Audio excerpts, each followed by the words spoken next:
মুন্সিগঞ্জের গাইবি ব্রিজ। কি গাইবি ব্রিজ নাম শুনে কি ভাবছেন? এই ব্রিজটা এভাবেই কি তৈরি হয়েছে বা মাটির ভিতর থেকে কি বের হয়েছে? আসলে ঠিক ওইরকম না। এটা মুন্সিগঞ্জের সবাই চিনেন যে মুন্সিগঞ্জের রামপাল ইউনিয়ন এবং আবদুল্লাপুর ইউনিয়নের ঠিক মাঝখানেই যেটা হচ্ছে সবাই চিনেন পোলঘাটা ব্রিজ নামে। এটা হচ্ছে সেই আমাদের পোলঘাটা ব্রিজ, যেটা হচ্ছে সম্পূর্ণ রড ছাড়াই কিন্তু এই ব্রিজটা তৈরি হয়েছে। এই ব্রিজটা কিন্তু প্রাচীন আমল থেকেই কিন্তু এখানে কিন্তু আছে। এই ব্রিজটা আমাদের মুন্সিগঞ্জের একটা ঐতিহ্য। যে ব্রিজটা কিন্তু আপনারা দেখলে বুঝতেই পারতেছেন যে ব্রিজটা প্রাচীন আমল থেকেই আমাদের এই মুন্সিগঞ্জ, আবদুল্লাপুর এবং রামপাল ইউনিয়নে আছে। এই ব্রিজটা কিন্তু চারপাশে কতটা সুন্দর আপনারা দেখলেই বুঝতে পারবেন। আমি আমাদের ড্রোনের মাধ্যমে এই ভিডিওটার একটা ফুটেজ নিয়েছিলাম। তখন ভিডিও করার সময় আমার ড্রোনটা দেখে কিন্তু কয়েকটা বাচ্চা চলে আসে। তো বাচ্চাগুলোকে দেখে আমি একটা ভিডিও নিয়ে নিলাম। তো এই ব্রিজটা কিন্তু আমাদের যে নিচের অংশটা দেখেন, এই ব্রিজের কিন্তু খুব সুন্দর একটা, এখানে আমরা সবাই খাল বলে থাকি। এই খালটা হচ্ছে সরাসরি কিন্তু পদ্মা যে নদী আছে, পদ্মা নদীর সাথে কিন্তু একত্র হয়ে গেছে। আর এই ব্রিজটার কিন্তু উচ্চতাটা অনেক বড়। আর এটা নিচের থেকে যখন আমরা ছোটবেলায় সাইকেল নিয়ে উঠতে চাইতাম, যে সাইকেল দিয়ে দেখে এটা উঠতে পারি কিনা।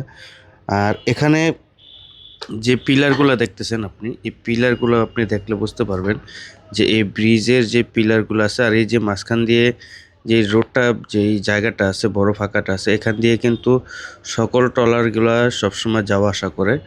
আর এই ব্রিজটার দেখেন পিলারগুলার চারপাশে, পিলারগুলা দেখতে ঠিক একটা মানে মসজিদের যে মুকুটগুলো উপরে থাকে শেখ মিনারের মতো খুব সুন্দর করে প্রাচীন যে লোগো থাকে ওরকমই কিন্তু এই ব্রিজটা কিন্তু তৈরি করা হয়েছে। এটা আমাদের মুন্সিগঞ্জের একটা ঐতিহ্য যে এটা আমরা সবাই লাল ব্রিজ, কেউ বলে পোলগাড়া ব্রিজ, কেউ বলি আমরা গাইবি ব্রিজ। তো ব্রিজের যে অংশটা আছে দেখেন ভিতর থেকে, আমি আপনাদেরকে দেখাই। ড্রোনটা খুব সামনে থেকে এই ভিডিওটা নিয়েছি যেন আপনারা সবাই বুঝতে পারেন।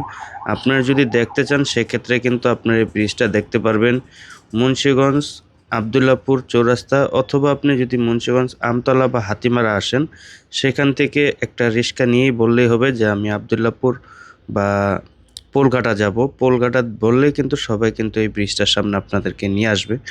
আর এই ব্রিজটার কিন্তু আমি যে আপনাকে ঢালের কথা বললাম মানে অনেকটা উঁচা, যেটা আপনি নিচে থেকে দেখলেই বুঝতে পারতেছেন যে এটা কতটা উঁচা। আর এখান থেকে যে নদীটা গেছে, যেটা আমরা নদী না, এটা খাল বলে থাকি, খালটাও কিন্তু অনেক সুন্দর। তো আমরা এই ভিডিওটা আপনাদেরকে দেখানোর জন্য এই পোলগাড়া ব্রিজের ভিডিওটা করেছি। যদি আপনাদের ভালো লেগে থাকে তাহলে কিন্তু আপনারা আমাদের চ্যানেলটা সবাই সাবস্ক্রাইব করে পাশে থাকা কিন্তু বেল আইকনটা চালু করে দিতে পারেন। আর এই রকম কিন্তু আরও অনেক ভিডিও আমাদের এই চ্যানেলে আসবে, আপনারা কিন্তু আমাদের চ্যানেলের সাথে যুক্ত থাকতে পারেন। আমার এই চ্যানেলটা হচ্ছে একটা নতুন চ্যানেল, যদি কোনো ভুল ত্রুটি হয়ে থাকে ক্ষমার দৃষ্টিতে দেখবেন। তো সকলে ভালো থাকেন, সুস্থ থাকেন, আসসালামু আলাইকুম।